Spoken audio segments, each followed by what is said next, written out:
जय हिंद दोस्तों। लोगों की सबसे बड़ी प्रॉब्लम क्या है?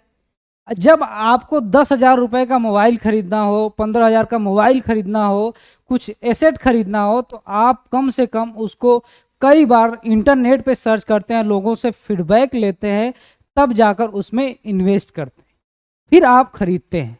लेकिन अगर जब आप कभी जॉब करने लगते हैं या कुछ पैसे आपके पास सोर्स ऑफ इनकम बन जाते हैं या कुछ पैसे आपने इकट्ठा कर लिया, जब आप प्रॉपर्टी खरीदने की सोचते हैं, देखिए प्रॉपर्टी ऐसा नहीं है कि जिनके पास बहुत पैसे हैं वही खरीदता है। जिनके पास 8 लाख रुपए 5 लाख रुपए हैं वो भी खरीदता है, जिनके पास 5 करोड़ रुपए है वह भी खरीदता है।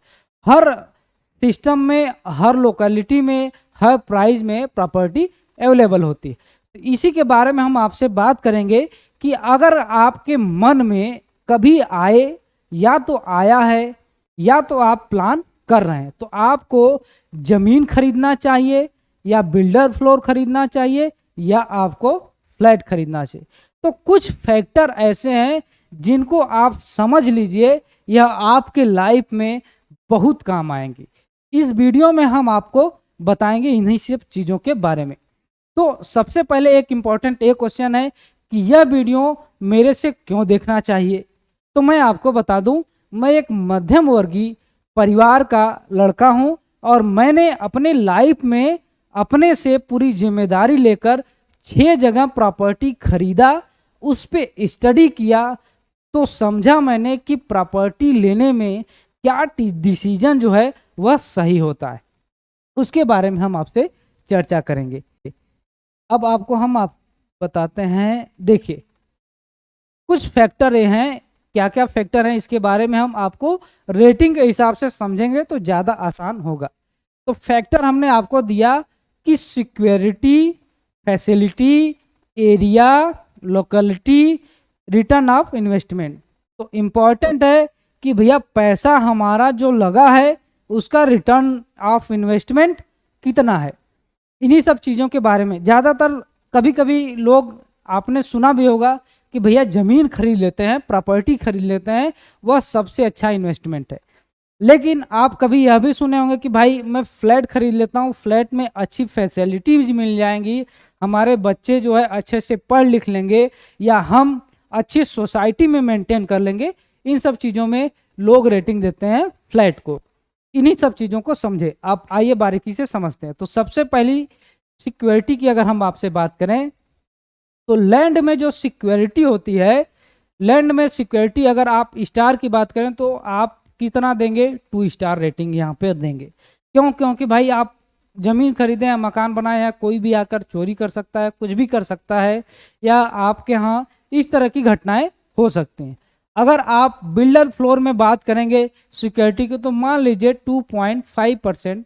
आप इसको बहुत ज़्यादा नहीं, ऐसा नहीं होता कि यहाँ पे बिल्डर फ्लोर में बहुत अच्छी सिक्योरिटी मिलती है, ऐसा कुछ नहीं। लेकिन अगर हम फ्लैट की बात करें तो फ्लैट में आप सिक्योरिटी के लिए 4 रेटिंग दे सकते हैं। दूसरी चीज़ फैसिलिटी, अगर आप प्रॉपर्टी खरीद रहे हैं, लैंड खरीद रहे हैं, तो आपको यहाँ पर फैसिलिटीज कम मिलेंगी। यानी आपको गार्डन हो गया, स्विमिंग पूल हो गया, या XYZ और स्कूल हो गए, हो सकता है यहाँ पे फैसिलिटीज कम अवेलेबल हो। अगर इस तरह से, तो यहाँ पर फैसिलिटी जो है, फैसिलिटी के लिए आप रेटिंग अगर 2 स्टार दे रहे हैं, तो यहाँ पर बिल्डर फ्लोर में आप 2.5 फैसिलिटी के लिए रेटिंग दे सकते हैं। लेकिन अगर फ्लैट की बात करें तो फ्लैट जो है फैसिलिटी के नाम पर ही बिकते हैं कि हम आपको बगल में स्कूल मिल जाएगा, आपको यहाँ पर स्विमिंग पूल देंगे, गार्डन एरिया देंगे, आपको स्पोर्ट के लिए देंगे, इन सब चीज़ों को, पार्किंग या आपको सिक्योरिटी, तो जो भी है फैसिलिटी के नाम पर फ्लैट बिकते हैं। तो आप अगर रेटिंग की बात करें तो मैं अगर आपसे कहूँ तो यहाँ पर 4 रेटिंग दे सकते हैं। लेकिन अब क्या इसका मतलब यह है कि फ्लैट सही है? नहीं। इसके बारे में आप समझेंगे कि फ्लैट क्यों नहीं सही है। अब अगर एरिया की बात करें तो एरिया आपको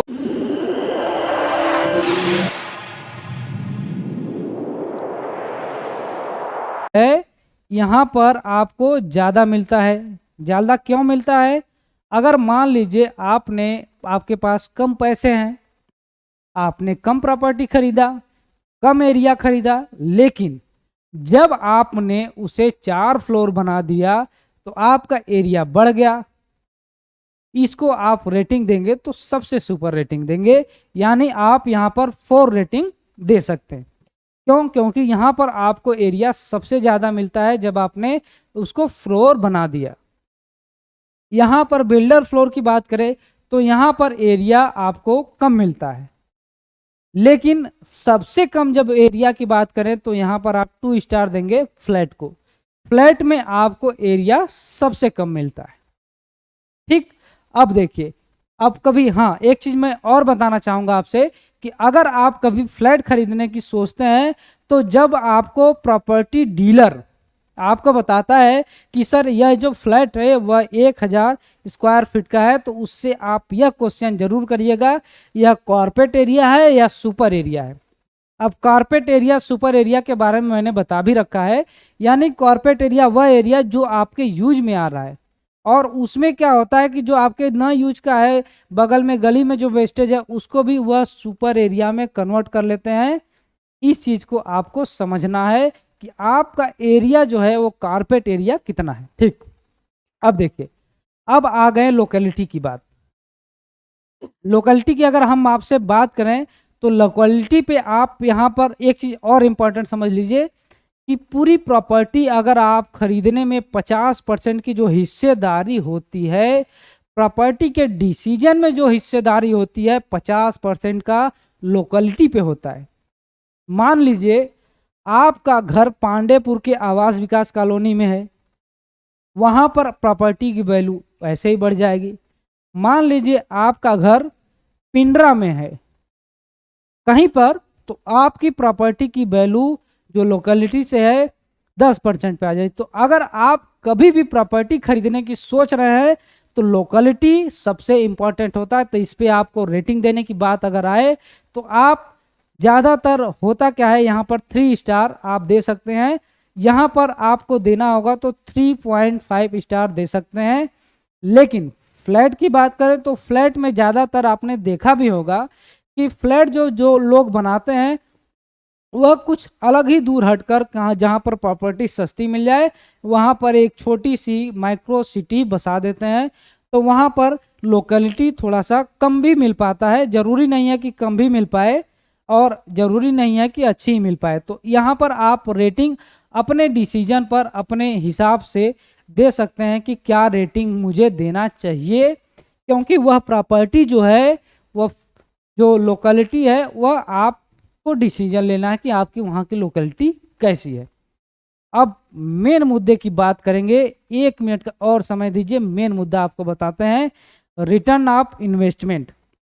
तो सबसे पहले आप समझिए, कुछ भी आप करते हैं तो भैया जो रिटर्न है उसको तो आप जानते हैं कि इसका हमारे पास रिटर्न मिल रहा है कि नहीं मिल रहा है, यह नॉन परफॉर्मेंस एसेट है या परफॉर्मेंस एसेट है। ऐसा तो नहीं कि यह नॉन परफॉर्मेंस एसेट में आता है, इन सब चीज़ों को आप जरूर देखते हैं। तो रिटर्न ऑफ इन्वेस्टमेंट की बात करें तो आपको रिटर्न ऑफ इन्वेस्टमेंट 5 स्टार आप देंगे लैंड पर। क्यों? क्योंकि जब आप कभी भी अपने आप बुजुर्गों से भी पूछिएगा, जिस प्रॉपर्टी की कीमत आज 1 करोड़ रुपए है, हो सकता है वह 15 साल पहले उस प्रॉपर्टी की कीमत सिर्फ कुछ लाखों में हो, 2, 4, 5 लाख में, 10 लाख में हो। तो आप रिटर्न ऑफ इन्वेस्टमेंट जो लेके आते हैं वह लैंड से सबसे बढ़िया लेके आते हैं। दूसरी चीज, अगर बिल्डर फ्लोर की बात करें तो रिटर्न ऑफ इन्वेस्टमेंट यहाँ पर थोड़ा कम मिलता है, आप 3 स्टार दे सकते हैं। लेकिन फ्लैट की अगर आप रिटर्न ऑफ इन्वेस्टमेंट करेंगे तो भाई यहाँ पर सबसे कम रिटर्न ऑफ इन्वेस्टमेंट मिलता है। फ्लैट में आपको रिटर्न ऑफ इन्वेस्टमेंट सबसे कम मिलता है। क्यों? क्योंकि जब आपने मकान बन गया है, अब जितना पुराना होगा वहां पर उसकी वैल्यू कम होगी। लैंड आपके नाम पर है नहीं, 99 CL का एग्रीमेंट है, तो रिटर्न ऑफ इन्वेस्टमेंट यहाँ पर सबसे कम मिलेगा और आपको यहाँ पर सबसे ज़्यादा हानि होगा। तो इस चीज़ को आपको देखना है। तो मेन मुद्दे की बात करें तो the king of return of investment is land.